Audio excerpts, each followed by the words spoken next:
नई शुरुआत, एक नई जगह करने जा रही है। लेकिन जैसे ही उसने उस घर में कदम रखा, कुछ ऐसा हुआ जिसने उसकी सारी उम्मीदों को तोड़ कर रख दिया।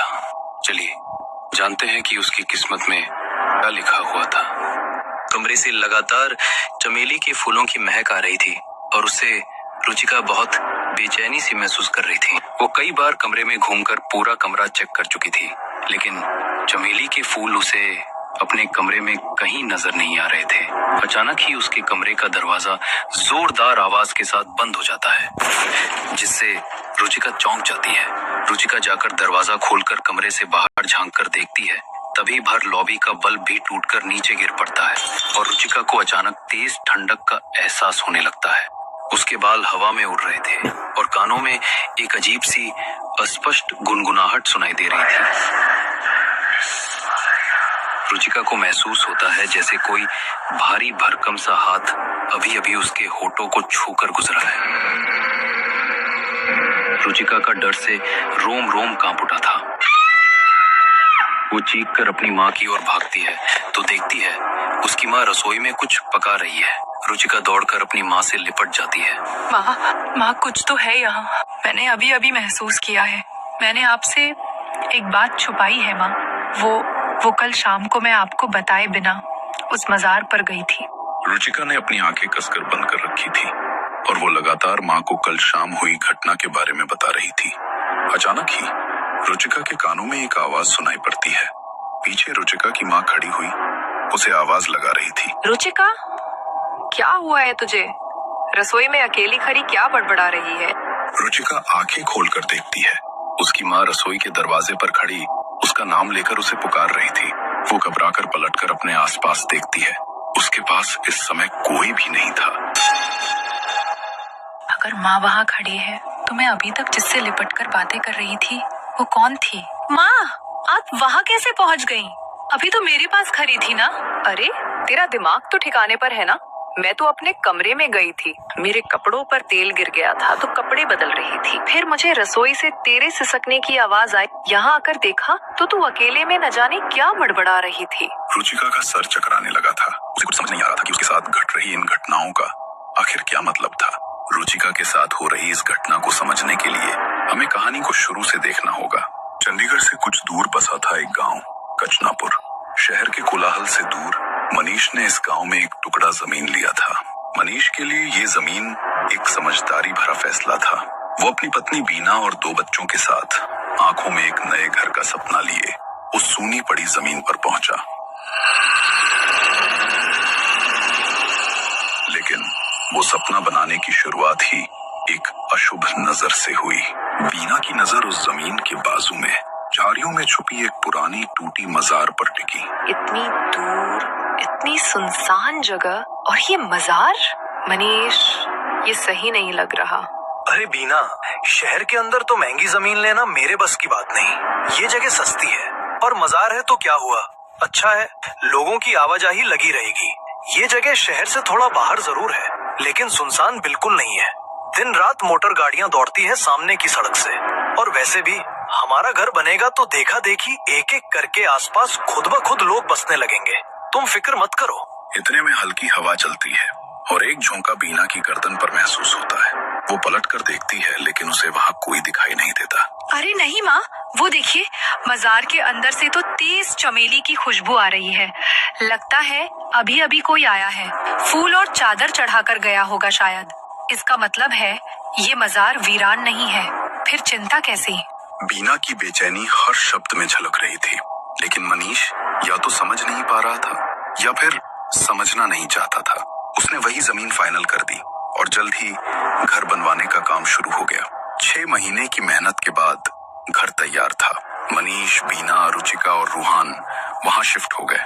लेकिन कुछ ही दिनों में 4 लोगों की वो छत 2 चेहरों तक सिमट गई। मनीष दुबई लौट गया, रूहान हॉस्टल चला गया। अब उस नए वीरान घर में सिर्फ बीना और रुचिका रह गई थीं। रुचिका की पढ़ाई पूरी हो चुकी थी।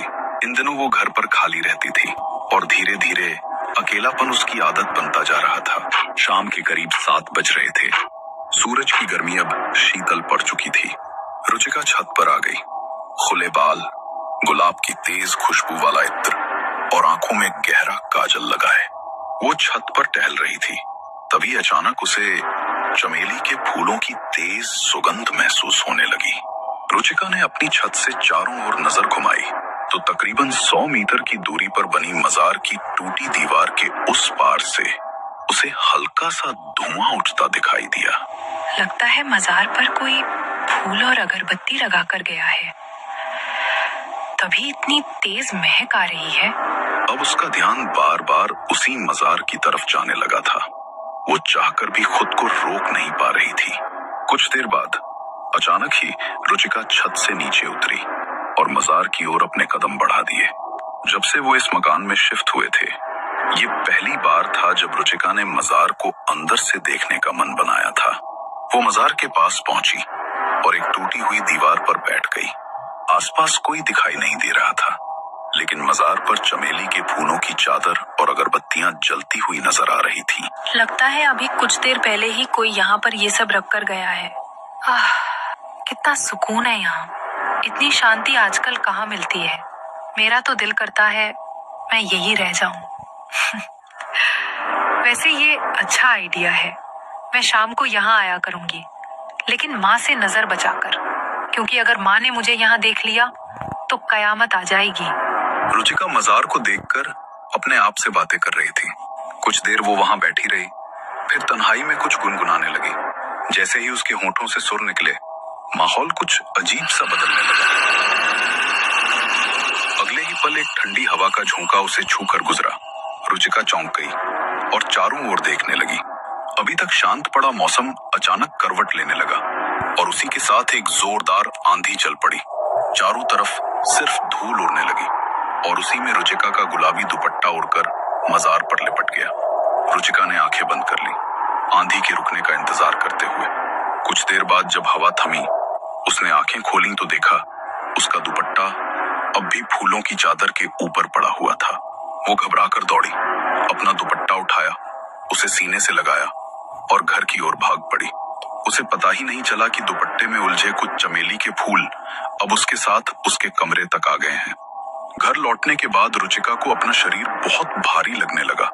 ऐसा लग रहा था जैसे तेज बुखार में हर जोड़ टूट रहा हो। उसने थर्मामीटर निकाला, टेम्परेचर चेक किया, लेकिन नतीजा देखकर हैरान रह गई। टेम्परेचर बिल्कुल नॉर्मल था। बुखार तो नहीं है, फिर अचानक मेरी तबीयत को क्या हो गया है?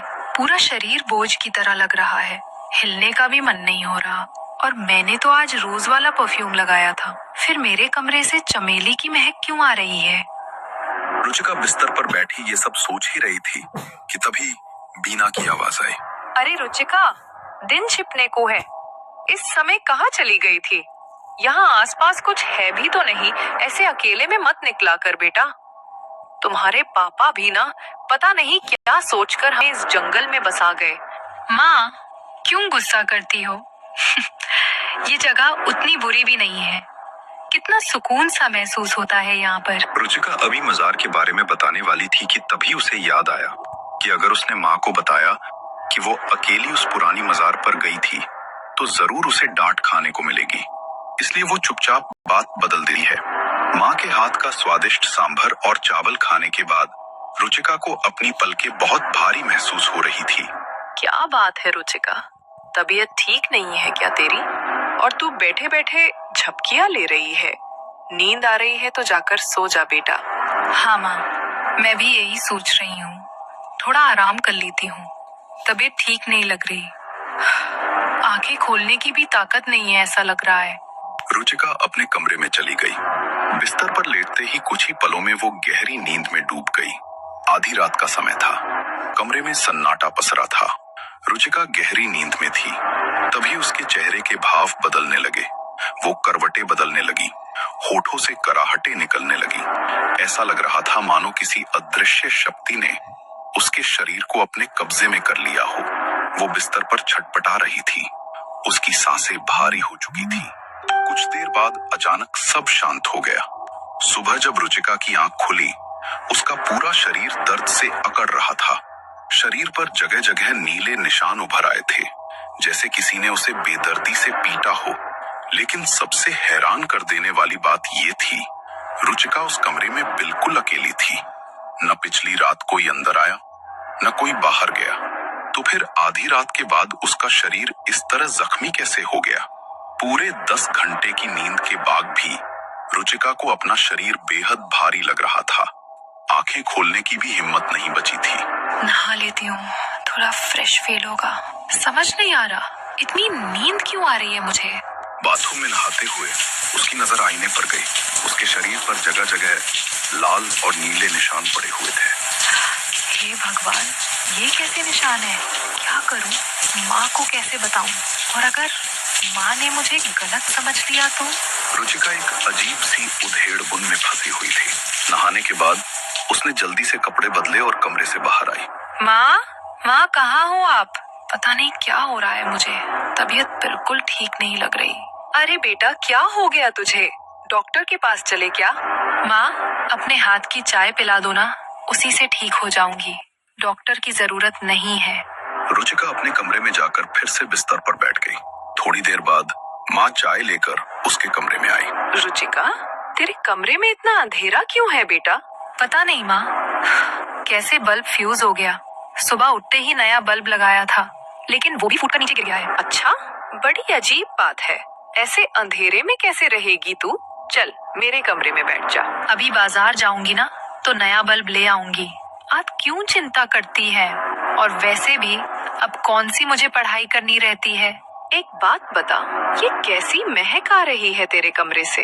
महक का नाम सुनते ही रुचिका थोड़ा घबरा गई। कौन सी महक माँ?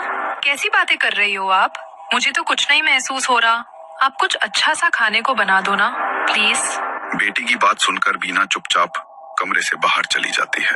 अभी तक तो मुझे लगता था ये महक मेरा वहम है, लेकिन अगर माँ को भी ये खुशबू महसूस हुई तो इसका मतलब कुछ तो है यहाँ, पर दिखाई क्यों नहीं देता। रुचिका के इतना कहते ही उसके कमरे का दरवाजा जोरदार धमाके के साथ बंद हो गया।